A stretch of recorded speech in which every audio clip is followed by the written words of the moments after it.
Flor y Canto presenta.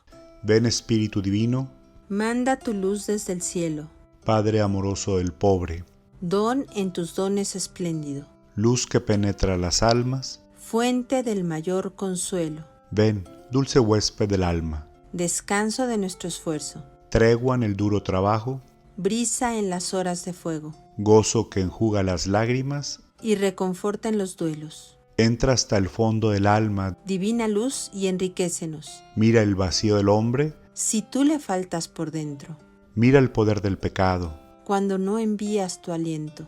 riega la tierra en sequía, Sana el corazón enfermo, lava las manchas, infunde calor de vida en el hielo, doma el espíritu indómito, guía al que tuerce el sendero, reparte tus 7 dones, según la fe de tus siervos. por tu bondad y tu gracia, Dale al esfuerzo su mérito, salva al que busca salvarse.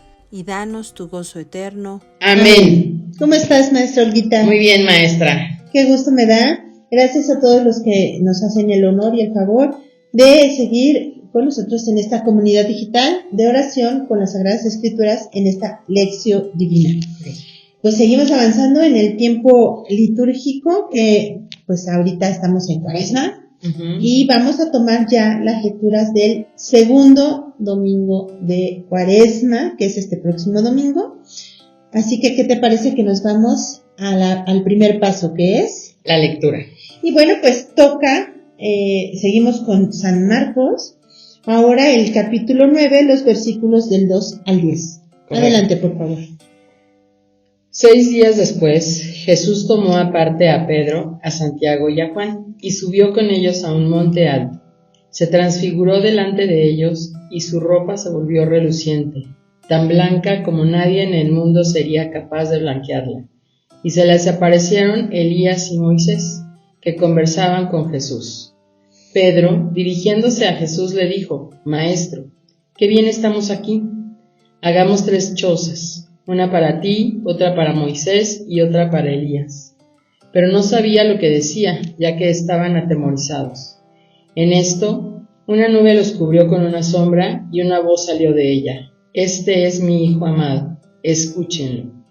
De pronto, cuando miraron hacia alrededor, no vieron más que a Jesús solo con ellos.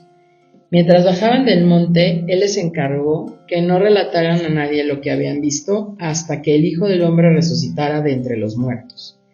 Ellos guardaron el secreto, aunque discutían qué significaba eso de resucitar de entre los muertos. Palabra de Dios. Gloria a ti, Señor Jesús. Y vámonos ahora al siguiente paso, que es la meditación. Y bueno, pues como cada ocasión podemos tomar como referencia la primera lectura, que en esta ocasión seguimos en el Génesis, pero ahora en el capítulo 22, y fíjense muy bien, versículos 1 y 2, luego 9 al 13 y luego del 15 al 18. Correcto. Fíjate que, bueno, partiendo ahorita del Evangelio, ¿sí? ¿no? En el versículo 9, ¿no?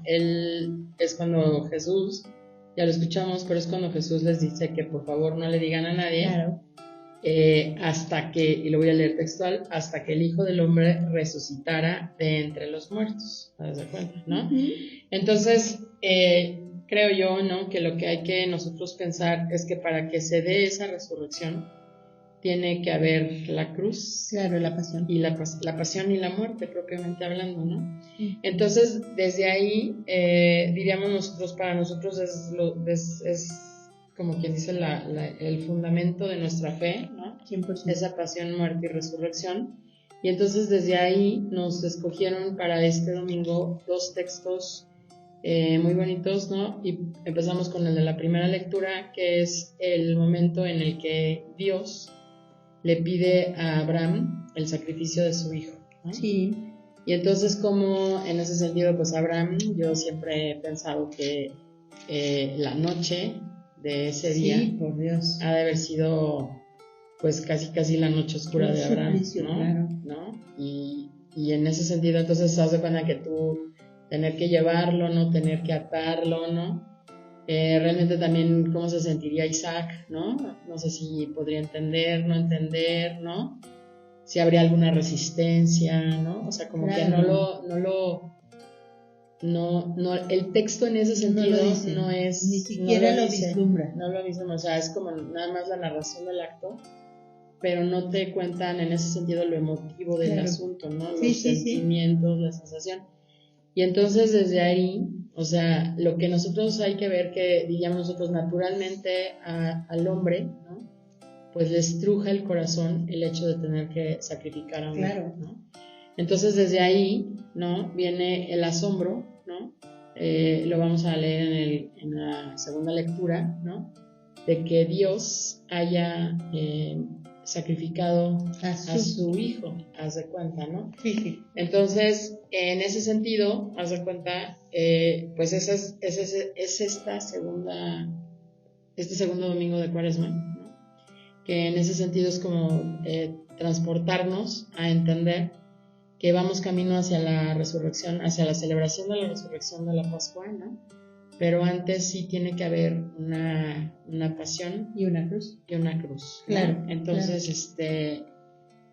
Pues sí, me parece ¿no? que la primera lectura y como dice la segunda enmarcan muy bien y nos sitúan, lo que buscan es tratar de ubicarnos en el periodo que estamos viviendo, ¿no? O sea, hacer conciencia que para que haya una resurrección, pues primero tiene que haber una pasión, Sí, ¿no? Es decir, para que haya luz, pues se necesita una cruz, ¿no? O sea, en la cruz está la luz, que quiere decir que es la resurrección. Entonces, sí, es una forma muy sutil de decir, ya estaba anunciado, y Abraham, como precursor, por así decirlo, de el sacrificio que Dios hace de darnos a su hijo en esa pasión, muerte y después la resurrección. Claro, Abraham no, vamos, Isaac no resucitó, pero sí no llegó a la muerte, ¿no? Exactamente. Digamos que a la medida de las capacidades humanas. Entonces, yo creo que también nosotros podemos ubicarnos en muchas ocasiones de nuestra vida, innumerables, ¿no? En esa persona de Abraham, de como decías, ¿no? Imagínate cómo lo voy a hacer, o sea, la angustia, ¿no? Y a veces nos podemos ubicar en esa, sí, ¿no? Que somos las víctimas y que no entendemos por qué tal o cual persona nos trata de cierta manera o por qué las circunstancias se vuelven adversas a pesar de que no hemos hecho nada o a pesar de que trabajamos en la iglesia o a pesar de que tratamos de ser buenas personas. Entonces, yo creo que esto nos invita a ver todo en clave de pasión, muerte y esperanza de la resurrección. O sea, resurrección, sí, pero con ojos de esperanza, ¿no? Exactamente, es como plantearte el destino al que tienes que llegar, ¿no? Y el camino que tienes que pasar. O sea, no, aquí no hay de que la letra chiquita no fue tan visible. Tan clara. ¿No? Es clarísimo y nos pone ejemplos de cómo antes ya lo vivieron y después pues se sigue como ese camino. Entonces, si ellos lo vivieron, bueno, pues nos tocaron a nosotros también en este tiempo de Cuaresma plantearnos esa idea, ¿no? Claro. Podríamos hasta llamarlo como ese método, ese proceso, ¿no?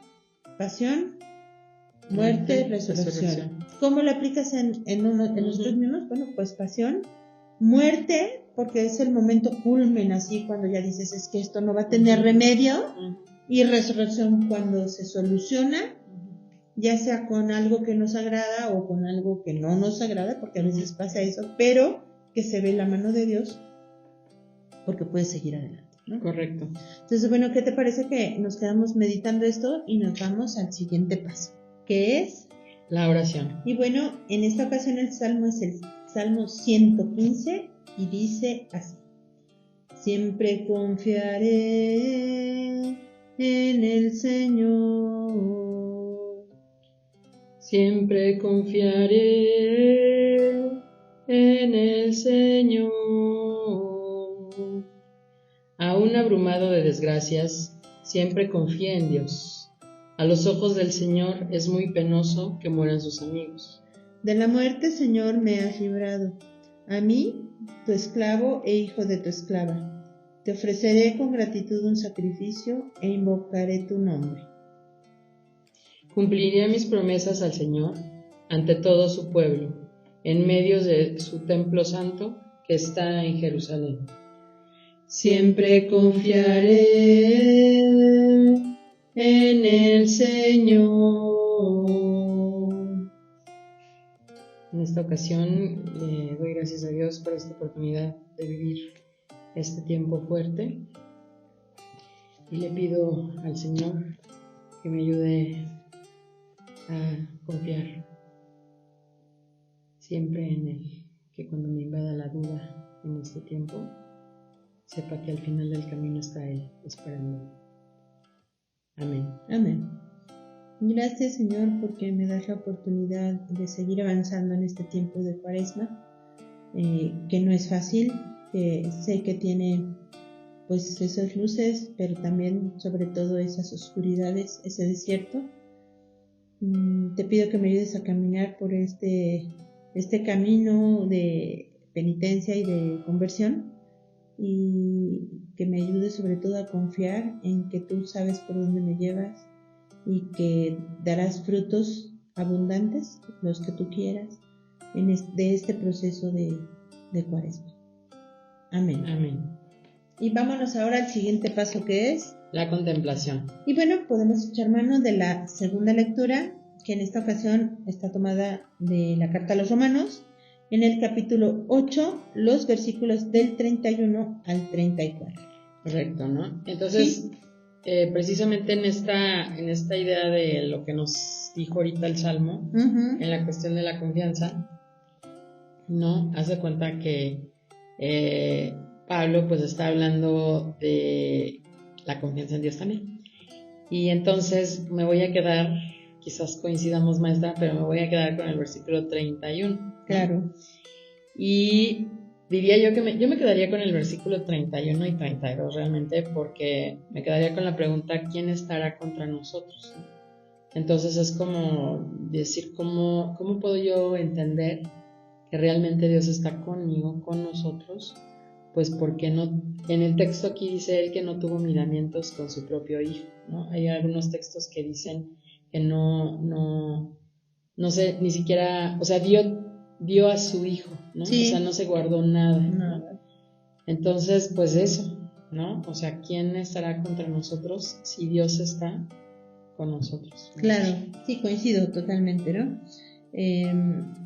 Como decimos, a pesar de las situaciones difíciles que se presentan en el día a día, yo creo que todos, no hay día que no tenga un puntito, una situación complicada, ¿no? Algo difícil. Ahora, hay días que tienen más, ¿no? Pero yo creo que vale la pena contemplar esta frase: si Dios está con nosotros, ¿quién estará contra nosotros? ¿No? Correcto. Y bueno, del Evangelio.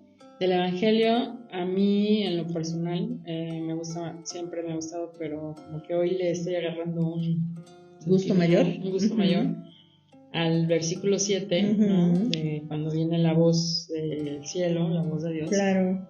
Y entonces, este es mi hijo amado, escúchenlo, ¿no? Sí, entonces, sí. O sea, así que más allá en el sentido de como entre orden y petición de escúchenlo, como que hoy me quiero detener precisamente en eso, ¿no? O sea, este es mi hijo amado. Y comprender eso, ¿no? Que no se lo ha guardado. Así es. Lo ha entregado al mundo para el perdón de los pecados. Y entonces por eso, pues me quedo con ese versículo, que es el versículo 7. Sí, estoy de acuerdo contigo. Totalmente. Desde una nube lo cubrió con su sombra y una voz salió de ella. ¿Cuántas veces nos sentimos abrumados, no? Pero en el silencio es donde podemos escuchar a Dios, ¿no? Entonces, el silencio implica, pues a veces, obscuridad. Yo me imagino silencio a la par de obscuridad, ¿no? Entonces, necesitamos entrar en este silencio interior que la Cuaresma propicia para que a lo largo del camino podamos ir escuchando la voz de Dios y que nos ayude a purificar, como decíamos la semana pasada, lo que tenemos en el corazón, ¿no? Es más, como bien decías, las intenciones, ¿no? Y entonces sí, desde esa confianza en que es Dios quien está actuando, permitir que nos defienda y hacer conciencia de que ya ganó. Sí. Ya ganó, ¿no? Entonces, viene otra vez la frase de Román: si Dios conmigo, ¿quién contra mí? Sí. Entonces, ojalá que nos detengamos así a contemplar esta, o puede ser cualquier otra que a ustedes les haga resonancia, ¿no? Pero todo esto nos tiene que llevar a una acción bien concreta. ¿Y cuál va a ser tu acción de esta semana? Fíjate que en esta, ahora sí que desde el asunto que estoy trabajando en mi proyecto, haz de cuenta de Cuaresma. Sí. ¿No? Haz de cuenta que allí en la parroquia, tú la conoces, mi parroquia, Sí.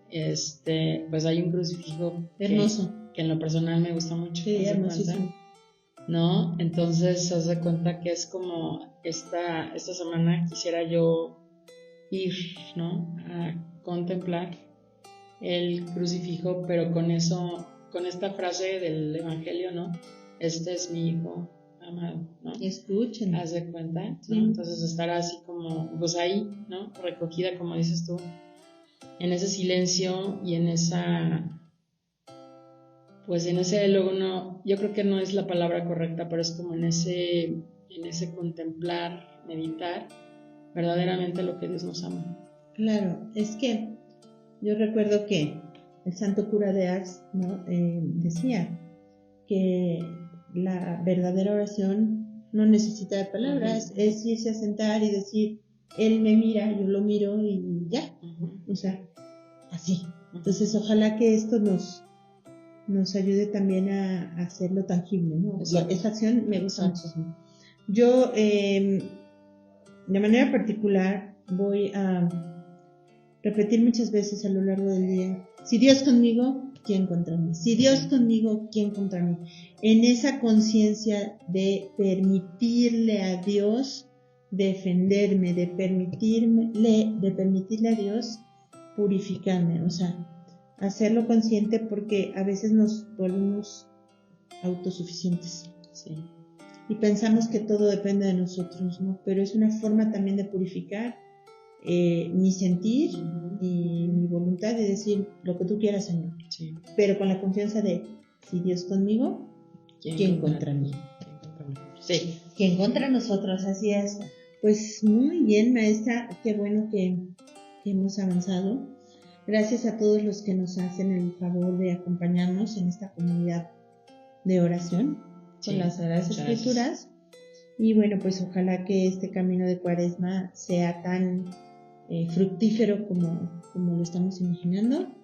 Y como siempre, vale la pena decir, hagamos todo como si dependiera nada más de nosotros, y oremos como si todo dependiera de Dios. Correcto. Dejémonos trabajar. Sí. ¿No? Bueno, pues ojalá que la próxima semana también contemos con su compañía en esta oración de Lección Divina. Maestra, muchas gracias. A ti, maestra. Bendiciones. Hasta la próxima. Flor y canto, Santa María.